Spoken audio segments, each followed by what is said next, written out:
Hello and welcome to my channel. If you're new here, hi, I'm Vero. I'm not a mental health professional. I'm just someone who's going through it right now.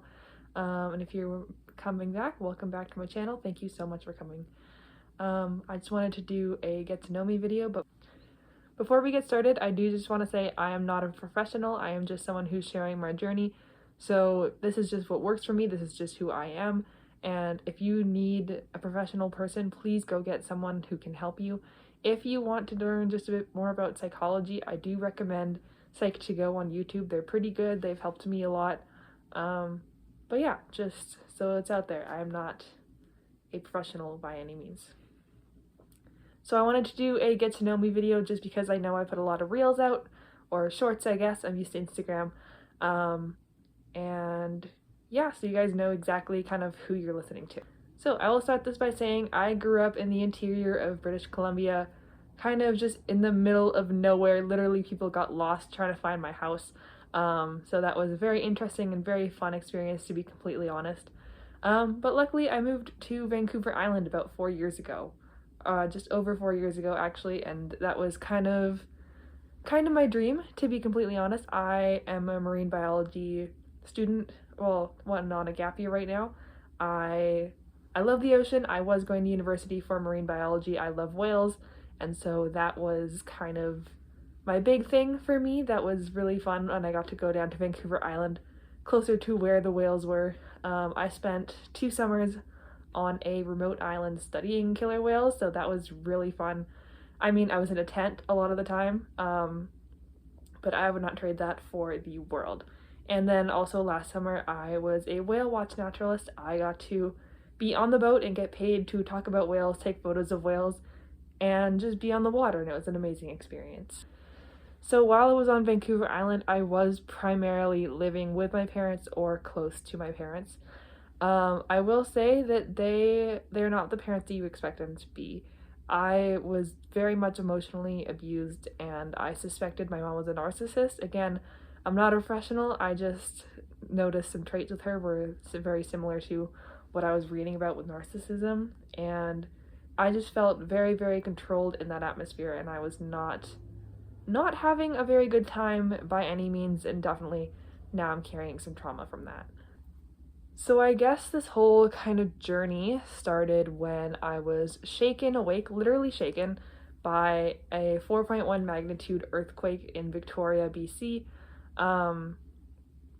It was not a great experience. I'd never had an earthquake before. Actually, I had experienced an earthquake before, but it wasn't that big. It was just like a little bit of rattling, and so I thought I was just like heavy footsteps the first time, but that 5 a.m. wake up was definitely shook me. It was still dark outside, and so I was kind of alone in my bed, like literally shaken, just because the ground underneath me was not stable. And so I am a marine biology major, but I also am an oceanography minor, so I take geology courses, and I know this stuff, and I know that Vancouver Island is on what's known as the Cascadia subduction zone.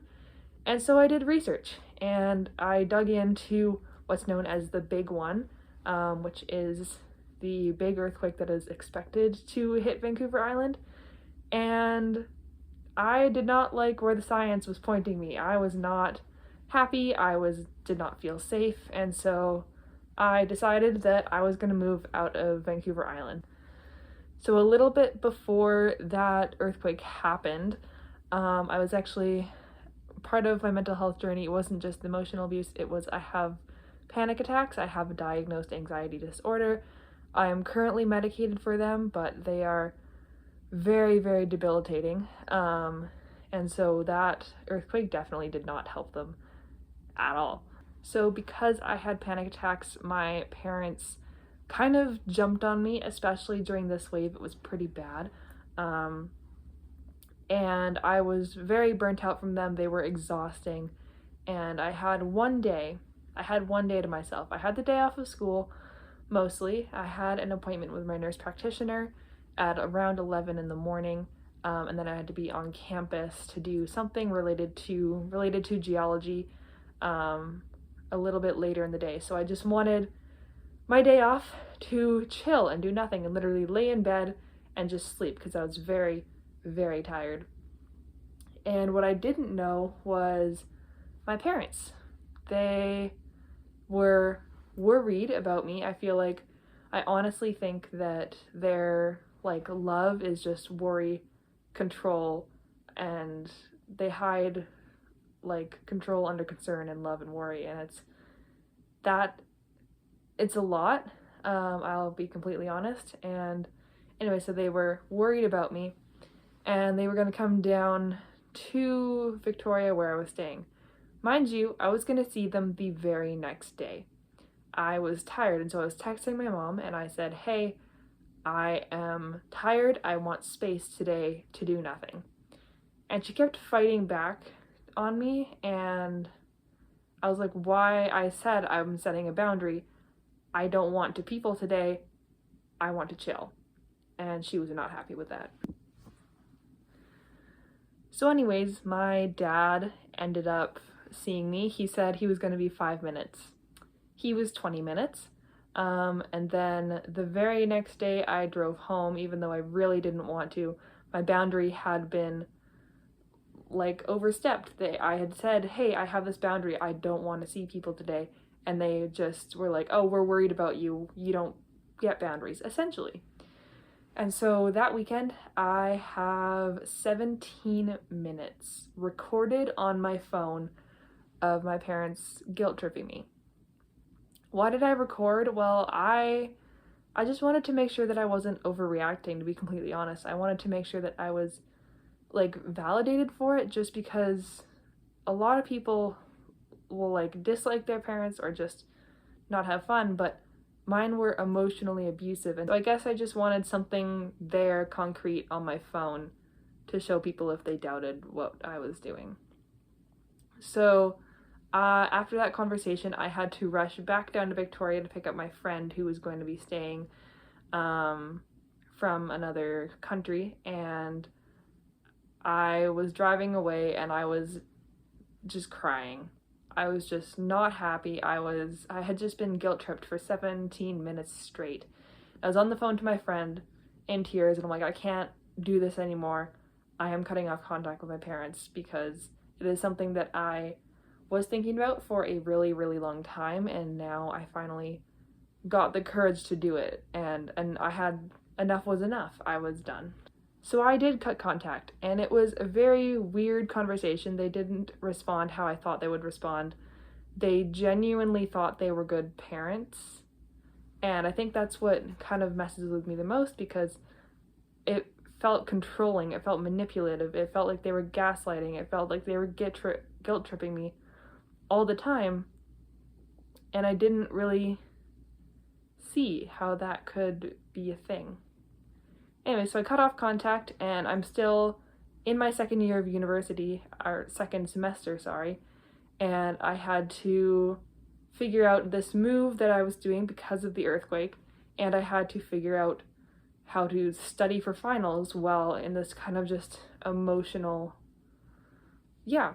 But I did manage to finish finals. I had to drop a couple courses, but we managed. So finally the time came, I moved, I was completely exhausted and burnt out, and I was tired, but I got here and I started applying for jobs. But while applying for jobs, my mental state just got worse and worse and worse, to the point where it started affecting my physical health. My physical health was declining as well. So during my physical health issues, I was dizzy and I was woozy, and I couldn't stand up for very long without getting dizzy.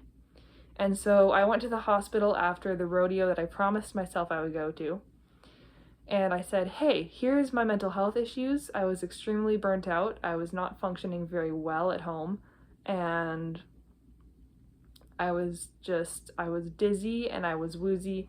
And if I moved around too much, it felt like someone hit my diaphragm without anyone actually touching it. And the psychiatrist essentially said I was overreacting, and that fearing blacking out, which I was fearing blacking out because I was dizzy, was a psychiatry symptom that they could treat. And so I went home and I cried and I had some psychiatry appointments, but I still continued to decline. So it was worse. I nearly fainted in my washroom, and then I called the ambulance, and it was a very traumatic overnight stay in the hospital. I had a CT scan that left me shaking like I was cold, just because they had to send like a fluid through my body, and that was not, for a nervous system that was already wrecked, definitely did not help much at all. So I spent the night with an IV in my arm, and I fell asleep at 4 a.m. in a recliner chair, and this nurse, this sweet nurse, like, she was, honestly, I really loved her, but she spooked me awake at 5 a.m. accidentally. My heartbeat was going so fast. Pardon me, she had to take my vitals, and I just felt so bad for her, because it wasn't her fault that she spooked me awake, but, you know, it just happened. So finally, I got inpatient support at that hospital. It was definitely help that I needed, just because I was not doing well mentally, and I was still burnt out. I still had unresolved trauma from my parents. But I did stabilize over the week that I was there, but I felt that I was released too early. My friend was saying that I should have stayed for at least 2 weeks, but I was only there for a week and I got released early, and it has since just not been great. So right now I'm kind of in limbo, waiting on some outpatient supports that I don't feel matched how I feel inside. I am burnt out, I am traumatized, I am potentially neurodivergent but undiagnosed. And I don't function very well at home. It takes a lot of energy to do the dishes, it takes a lot of energy to clean my room, it even takes a lot of energy to film these, although I am in a better patch, so right now I have a little bit of motivation, but usually I am just on my bed in limbo waiting, and I tried a referral to an inpatient place, and that looks like I'm going to have to try another way. And so I have fought the healthcare system a whole ton and the mental health system a whole ton, and it's completely exhausting. It's very, very invalidating, but we're here. We're trying to still fight it. We're trying to fight for our own mental health, and we're going to get somewhere. At one point, it will happen. It's just very slow and very hard to fight. I might burn myself out in the process trying to get help, but I need it. So if you're in the same boat as me, and you are traumatized, and you are burnt out, and you are potentially neurodivergent but undiagnosed, and you just don't have the energy left to keep going, welcome to my channel. I do not promise to be a professional by any means. I don't promise to give you positivity, but I do promise to be real with you, and I promise to always show up as I am. So if you've watched this far in the video, thank you so much, genuinely from the bottom of my heart. That means a lot that you've reached this far, that you've seen my words, and yeah, just thank you. So I will say that I have a Ko-Fi shop. It's linked in my bio or in the about section. Right now in there I have a 20 journal prompts that I created, and it's from my workbook called I Don't Know What to Do. I don't know what to do because I didn't know what to do. I didn't know how to move forward. And so I thought if people were in the same boat as me, they needed something too. And so I made it. It includes like helplines and just daily functioning things, and yeah, ways to help yourself. It's not like take 3 deep breaths and drink some water, although do drink water. Don't be dehydrated. Yeah, so that's coming out hopefully as soon as it gets reviewed by Amazon KDP. I have the journal prompts from it as a PDF on my Ko-Fi, and since I also went to an inpatient ward and people often don't know what to pack, I made a PDF for that too. That's $2 on my Ko-Fi if you guys want it. And yeah, so thank you so much for watching. Thank you for listening to my stories, and if you want to stick around, I'm going to make some more content.